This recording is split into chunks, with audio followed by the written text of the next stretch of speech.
Class category. As we look at that Porsche coming up from behind in two different. Yeah, he is. Oh, that's a big rig over the road racing right there on it, Nick. I'm surprised just how straight he is. I mean, the posture, that's pretty incredible. He can drive.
Here, that view of a driver that is just running a single, even a double or a triple monitor setup. So there are some pros, there are some cons to it. I was also kind of surprised to try on a set of VR and as well talk to some of my friends that run the VR, and you lose a lot more peripheral vision than you think that you might get out of a set of triples or doubles. So again, pros and cons to everything. But boy, if I could, kind of swing an entire VR setup, I'd be pretty hard pressed not to. Yeah, I'd be the same way. A little bit of a poke out of line there, farther back from the Porsche there of Casas. Right now, we're going to focus back in on Illustra and Alvarado right now. This battle seems to be very, very close. About fourth in the overall standings, as well as the fourth up in the pro category.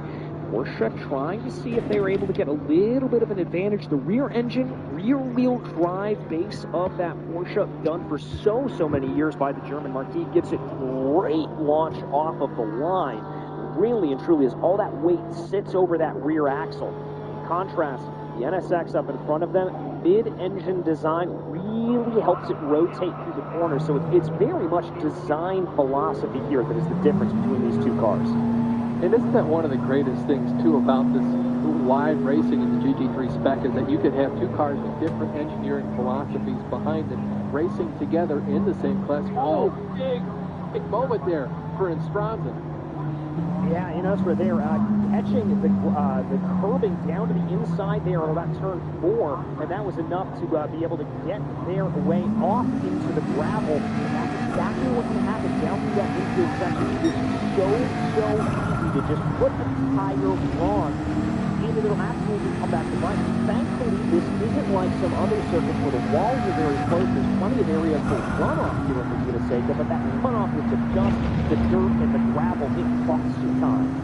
Oh, Roberto there, number 20 car, or excuse me, in the 21st place, the number 44 machine, his Audi there. This is just outside of turn 6 as well. We knew there'd be a lot of drivers having some trouble. Not a place I'd want to go too wide just before the corkscrew.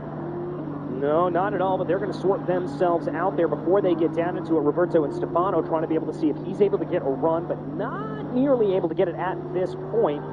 Looks like that Williams Esports Academy driver is going to be able to hold on for the moment up in the pro category. Now, this is going to be a little bit interesting because it's that battle with the pros and the silvers. But farther back down in the silver category, this is a driver that we were focusing on a little bit earlier, Nick DeSantis for ND Motorsports SRO 2023, trying to make a move here on Yamamoto up in front of a that number 10 Mercedes. We haven't talked a lot about the Mercedes here at this point. That is a sort of counter idea to the two cars we've already talked about. That a front engine design makes it a little bit understeery as it goes, but it allows you to lean on the car a little bit more, and that certainly helps you drive it. It really does, but also, you know, kind of a contrast point to that is when you do want to put your power down, there's not all that weight over the rear axle. It really leads to you spinning up that rear axle more so than you want, kind of leading to overheat those rear tires. So you certainly do have to be a little bit, you know, I would say more throttle control on your right foot when it comes to that car. Yeah, most certainly. As we continue to flick our way through the field here, checking out some action, some of the best action right now. Looking like it's going to be up to 2 overall. Carrera and Hutchinson are getting very close to one another. Williams Esports being followed by Lamborghini Esports here as we watch the Canadian in that brilliant green Lamborghini coming down into the corner. 44 minutes left to go in this race. We're eking our way closer towards that mandatory pit stop window.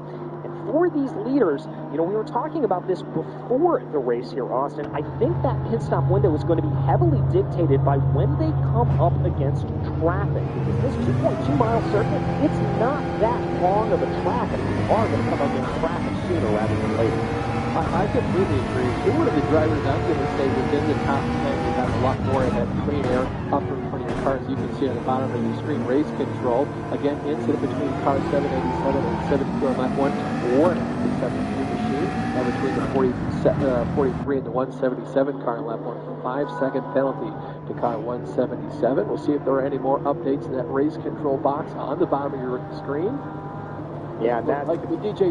Back to what we were talking about, if you're within that top 10 of cars, I would stay out on track either as long as you can while you have the clean air. If you start to catch some lap traffic, then I go ahead and bring yourself in. Because if you're in that top 10 pit before you come lap traffic, you're going to be stuck in this big old field of cars and it's extremely hard to pass you. Even if you are, I'm going to say, a half a second faster than somebody, it can still be extremely difficult to pass them. Very much so. And it's one of the sort of eccentricities here about the Seca is that it is such a great track to drive, so familiar to so many drivers, and so many different styles of corners that it proves a really good test bed for a lot of drivers, but it just is incredibly difficult to overtake. We look at Vinny Oliveira right now in the number 72. That is the driver that was issued the warning for contact on the opening lap. I can tell you Nathan Harder was the driver who was given the penalty there on the 177 PSE Racing North Star machine. That car is the one that was given, Oliveira has been given a 15-second penalty there, it looks like. And so he is going to have to serve that at pit stop, it looks like. Is there it is. That's why it just popped up the incident between the 69 and the 72 on lap 4. The incident between Oliveira here and, I believe, Aprisi. And so that is going to be a 15-second penalty there to the number 72. And we're going to jump back here. Yeah, we're going to check out the replay here from the start. Kind of get a little bit of a overall view as what exactly happened. This was a chaotic first corner off. Yeah, well, you've got a lot of drivers, sometimes 3, 2, even 4 wide as well. Oh, there you can see that contact between the two drivers, the 711, the 56 car. Not I'm sure who that gray colored car was, all the way inside of that, but that's just one of the things that can happen when you have so many drivers funneling themselves into one set of corners, and this is what we saw coming off turn 11. This is about lap 5 or so. Yeah, and that's that spin around there at the number 40, getting into the back of Aprisi as they had a little bit of a problem there. That new Lamborghini was really limping. He got, I think that was like 2 T-bones in one there for that car. Really bad damage. That's why you saw him, I'm going to say, like 20 seconds down the time. And this is that William Esports driver there going around.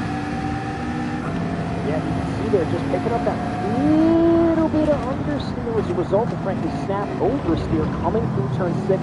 Such a difficult corner. We watch right now as Herrera able to get through it relatively easily in the 369, trying to close down Kostovich up in front of the 949 Ferrari.